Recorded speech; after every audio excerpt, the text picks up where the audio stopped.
Before we get to the content, guys, just wanted to remind you guys that I'm giving away a PlayStation 5 to a subscriber that has my notifications on. Whether you're old or new, so long as you're subscribed and part of my Noti gang, you'd enter for a chance to win a PS5. On top of that, guys, our merch is break!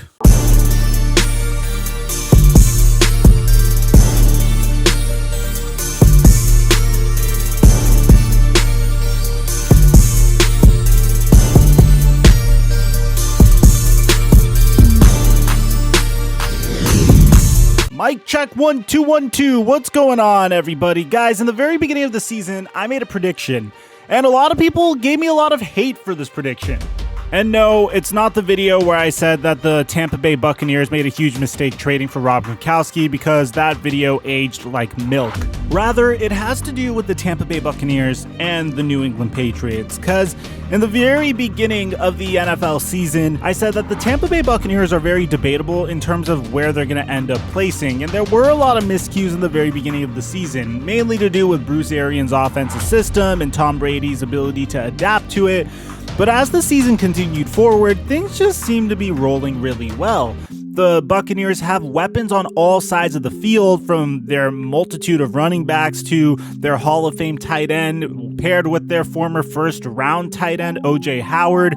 They have 3 all-pro wide receivers that could either become all-pros in the future or were at one point all-pros in their career. And that's before we mention the man under center, who is possibly the greatest quarterback of all time. People were saying that Tom Brady to the Tampa Bay Buccaneers would be the equivalent of Joe Montana to the Kansas City Chiefs, but in reality, it appears to be more like Peyton Manning to the Denver Broncos. And throughout this entire debate, in the very beginning, there was one question that was looming around the heads of NFL fans' minds. Was Bill Belichick responsible for Tom Brady's success, or was Tom Brady responsible for Bill Belichick's success? And I understand at this stage of the season, with the Patriots only having 2 wins and the Tampa Bay Buccaneers being practically their record inverted at 5-2, and I'm seeing some pretty interesting statistics being brought into question. For one, there's Bill Belichick's record without Tom Brady all time. If you look at this season, the Patriots are currently 2-4. In 2000 to 2001, the Patriots were 5-11 before they handed the reins over to Tom Brady after the following season, when they went 0-2 with Drew Bledsoe under center, which, by the way, we're going to probably release an old video that I made many years ago about what if Drew Bledsoe never got injured. It was on an old channel. I'm thinking of bringing it over to this channel. Let me know in the comment section down below if that's something you'd be interested in. But the narrative that Bill Belichick needs Tom Brady to survive is just a absolutely ridiculous narrative, because we've seen time and time again that Bill Belichick has been able to survive without Tom Brady. If you go all the way back to the 2007 season, the Patriots went 10-5 with Matt Castle under center, but they didn't make it to the playoffs. More recently, if you remember when Tom Brady was suspended for the Deflategate scandal, another video that we're working on, by the way, Jimmy Garoppolo and Jacoby Brissett were able to give New England a 3-1 start to the season.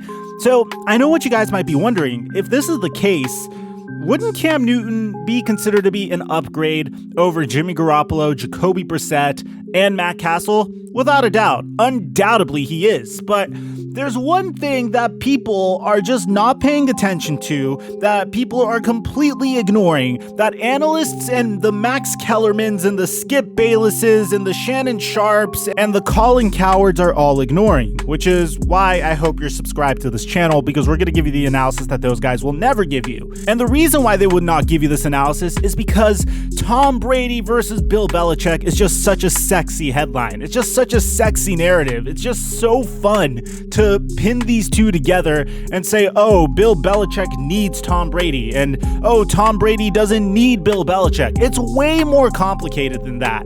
And that's the fact that if you look at both of these teams, the Tampa Bay Buccaneers are by far one of the most complete teams I've ever seen on both the offensive side of the ball and the defensive side of the ball. Something that we never discuss when it comes to the Tampa Bay Buccaneers is the fact that they're just more than Tom Brady and an underperforming draft pick in Leonard Fournette and Chris Godwin and Mike Evans and Rob Gronkowski and O.J. Howard and Cameron Brate and their first round pick Tristan Wirfs that's doing a wonderful job protecting Tom Brady. If you look at the defensive side of the ball, There's multiple players that were at one point of their career either the focal point of the defense and a cornerstone of a defense, or just really remarkable players on the defensive side of the ball. Ndamukong Suh has been a remarkable player throughout his entire career that sets the tone on the defensive end. Jason Pierre-Paul, Levante David, Shaq Barrett is coming off of a season where he had 19.5 sacks. Devin White has been remarkable in his role as a rookie. If you look at the New England Patriots, you have to stop and think there's a reason why Tom Brady left. He didn't decide to leave because him and Billy Belichick aren't getting along anymore.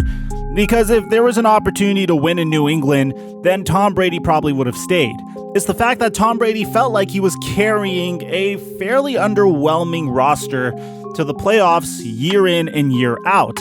As a matter of fact, if I could compare Tom Brady's departure from the New England Patriots, it would be very similar to how LeBron James left the Cleveland Cavaliers during his second stint with the Cleveland Cavaliers. If you remember back then, in his final season with the Cleveland Cavaliers gave him absolutely no help. They traded away Kyrie Irving. They had players like George Hill, that was probably the best compliment to LeBron, and Rodney Hood and Kevin Love and Tristan Thompson, just not really good players for LeBron James to potentially win a championship with, especially when you're going up against a super team like the Golden State Warriors of the past. And the same could be said here for Tom Brady, because if you look at this New England Patriots team, they don't have a lot of talent. As a matter of fact, if you look at the depth chart on the offensive side of the ball and the defensive side of the ball, the only solid players I see is, of course, they have a fairly adept offensive line that doesn't get penalized often. So that's a positive, I guess. But the only players that are impact players on this offense is Cam Newton, Julian Edelman, Damian Harris when he gets the ball in his hands, James White when he gets the ball in his hands, and that's about it. Honestly, I don't see any other players on this roster on the offensive side of the ball that can make plays. And there's only so much Josh McDaniels and Bill Belichick could do. But then you combine that with the fact that the defense is definitely a shell of its former self.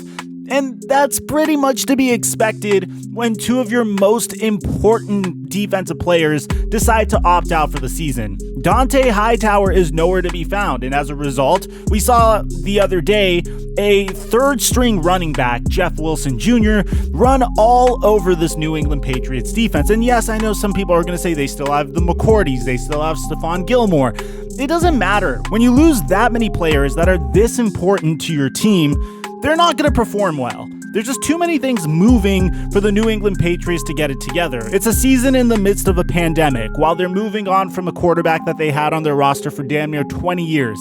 They're bringing in a brand new quarterback, which, by the way, only had about a month and a half to prepare for this season. The quarterback doesn't really have any offensive weapons. He only has Julian Edelman. N'Keal Harry, who, by the way, was drafted over DK Metcalf, has been a huge disappointment. I don't know any of these other wide receivers other than N'Keal Harry and Julian Edelman. I don't really know any of his tight ends either.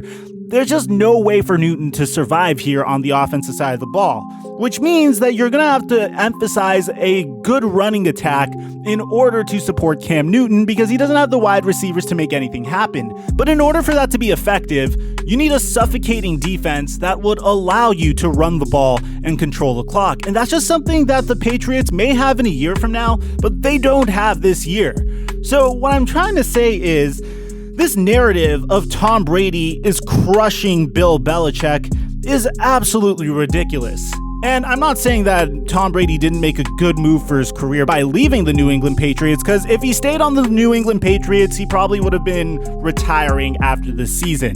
There's no way that Tom Brady could have even saved this team. I said it in the beginning of the season. I'm going to say it in the middle of the season. I don't expect the Patriots to make it to the playoffs this year. I expect them to be competitive, and I don't think they're going to be nearly as bad as the Jets are. They're not going to be a laughingstock, and I do think Bill Belichick is doing his absolute best with as many spare parts as he could. But at the end of the day, when you have two of your most important defensive players not playing, you have a brand new quarterback coming into an offense that doesn't really have that many weapons, this is to be expected. So let me know in the comment section down below, what do you guys think? Do you think that Bill Belichick absolutely needs Tom Brady in order to survive? Do you think the reason why the Patriots are struggling is because Brady left, or because of other reasons like I suggested? Let me know in the comment section down below. Aside from that, I'm your boy Mike, and I'm dropping our mic until our next upload.